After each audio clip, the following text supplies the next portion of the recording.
Hello，大家好，我係 Margaret and welcome to my little Cantonese corner。今日2023年3月13號星期一。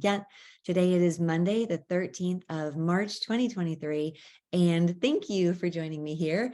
I really appreciate it.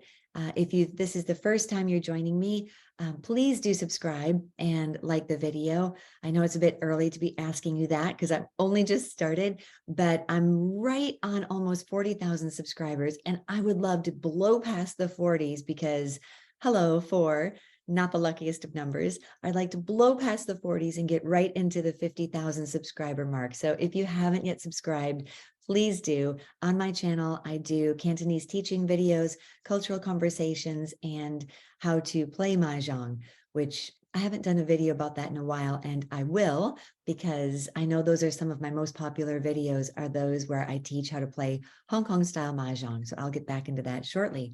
But today I wanted to share with you guys top tips for learning Chinese characters. Now, I'm going to assume that you know absolutely nothing. You've just maybe seen characters in a Chinese restaurant, or maybe watching a Chinese movie, or street signs on a visit to where there would be Chinese characters on a sign, and you're like, those are so cool, because they are cool. And I really would love to learn how to write them. That is entirely possible and doable, but there's a few things you should know first, and that is, are you looking at simplified characters or traditional characters? Now, the simplified ones, of course, are, as the name suggests, are simplified from the traditional characters.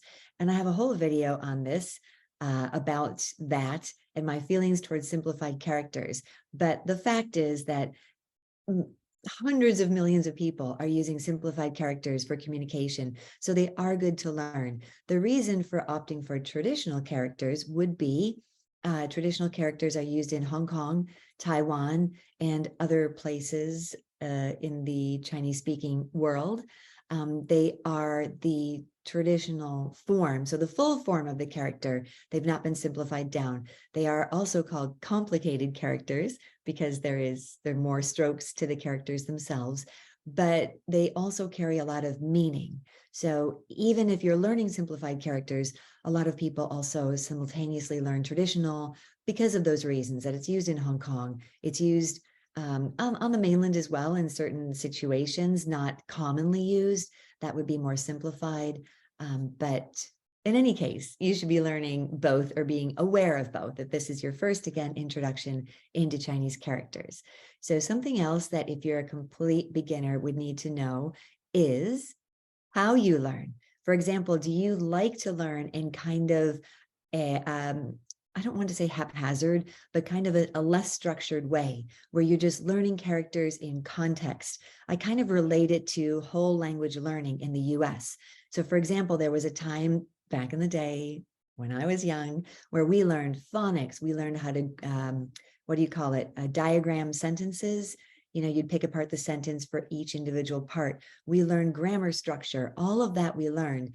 And then came along the whole language approach, which was basically learning by not osmosis, but learning through using it, right? So that's really important to know. Are you someone who likes the structure of a proper lesson, or do you like to kind of learn as you go? Like you see a sign and you want to know what that is, or you have a menu and you just like to read those characters, and you're not really learning in a systematic way, but more in kind of a whole language kind of way. And of course, there's always extremes, a very structured approach and a very non-structured approach. And then there's a lot that falls in the middle. So that's really important to know too, is how you learn, because there are thousands of Chinese characters. It's not like you learn the 26 letters of the alphabet and then you're good to go just with different combinations among the 26. There are things called radicals, which make up the characters, but there are literally thousands. And when I was learning characters, we were given a basic set of 1,000 Chinese characters, and that was considered the geibon, the basic 1,000 that you had to learn. Of course, they're not all completely different. There's a lot of similarities between them, and you can find ways of even pronunciation hints within the character. So it's not like they're completely 1,000 different unrelated, unconnected ones you need to learn. But I will say on top of the 1,000 basic characters, there are probably hundreds of thousands of different combinations using these characters. And even the characters themselves will have, that one character will have different meanings, will have different pronunciations. So that just adds to the fun, right? And I did a video on that with using one character, which stands for like walk and like a bank branch, and it's used in behavior and, and different pronunciations. So you can check out that video as well. So those are things that are just good to keep in mind before you even start looking to learn characters. Now, of course, I have my own character course program that I've just kind of morphed into. I've been doing it now for over a year and kind of now created a new way of doing it where you can sign on whenever and still get help on Zoom sessions with the lessons you're learning. So I bring that up because my program is more of the systematic way. You are given kind of this safe little bubble, if you will, as a way to learn. You've got 20 characters that you're learning in each lesson. You're reading sentences right from the start. You are, after lesson 6, getting into reading stories. It's kind of like self-contained. There's not a lot of outside noise, if you will, from other characters competing. You're kind of in this safe little environment, learning these, reading sentences, getting a really good foundation. And I think if I were to give a recommendation, that's a great way to start because you're not inundated with all these different characters coming in, and they could be completely unrelated in terms of their radical use. And it can be kind of overwhelming. However, if that's the way you like to learn, then that's great because I'm kind of a little of both. I kind of did the systematic way, and then I kind of took off from there and was like, okay, I have a good enough foundation. Now I can fly and just learn everything else that I want to learn. So that would be my top recommendation. But another thing is I have partnered with Dope Chinese, Gloria at Dope Chinese, and it's just fabulous because I, as a non-native speaker, having learned Cantonese and learning and then also learning to write the characters, I know exactly kind of how to do it in a successful way while being also aware of these different learning styles and different things that people like to learn.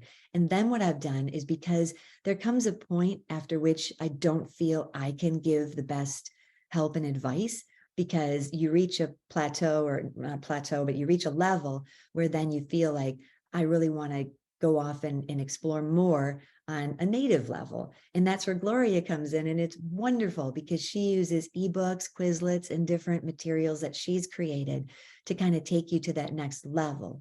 And that's really, while you can start with her as well, or start with that kind of program, it's kind of nice to have that safe little foundation first and then go off. And if you're watching and you feel you already have a good foundation and you're really looking for a more advanced, intermediate, or advanced, well, we've got that too at Cantolingo, because Gloria provides advanced readers that kind of are based on the characters that I teach. And then, and sometimes I know it's difficult. It's easy to find maybe an introductory Cantonese or character course, but it gets more difficult to find an advanced course where you can actually have a class or people who are at your same level. And so hopefully we are building up to that. And I really encourage you to check it out, because we're doing some great things over there. And it's really exciting to see and help people, heritage speakers or people that just want to learn Cantonese and traditional Chinese characters in Cantonese pronunciation.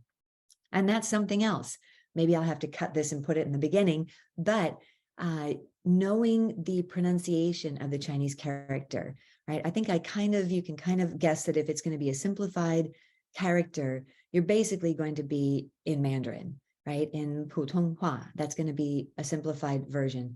Maybe not always, but you can safely say for the most part. If you're talking traditional characters, it's not as cut and dry, because traditional characters are used in Taiwan, where they absolutely speak Mandarin as their native first language. And then in Hong Kong, of course, the first language is Cantonese. So they're using the same exact character, different pronunciations. So that's really important to know. If you want to end up learning characters in Mandarin, then opt for simplified or traditional with a Taiwanese bent. That's going to be helpful. If you're wanting to learn Cantonese characters or traditional characters in Cantonese pronunciation, that's going to help you a lot in Hong Kong and across the border, in the southern part of China, and in other places around the world where they speak Cantonese and use traditional characters.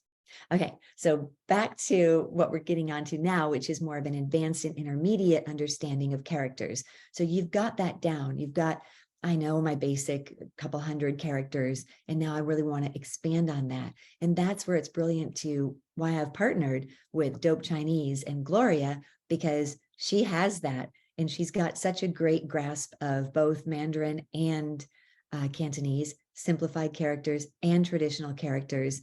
It's like the complete package. So it's really, really what I think, and I think what some of our students are finding is a great transition to go to Gloria and help out. So I hope that was super helpful if you are interested in learning Chinese characters, either in traditional form or in their simplified form, and that you now have a better understanding of the differences, not only between that, but in terms of how they are pronounced. If you are interested in joining me for lessons, head on over to cantolingo.com. Myself and Gloria, we have our lessons posted there, and you can sign up and get started learning traditional characters in Cantonese pronunciation. Take care, and I will see you here again on my little Cantonese corner. If you have not yet subscribed, please do. Again, I'm trying to blow past the 40,000s and get right to the 50,000 mark, and with your help, I can do it. So thank you so much, and I will see you here or at Cantolingo. Bye.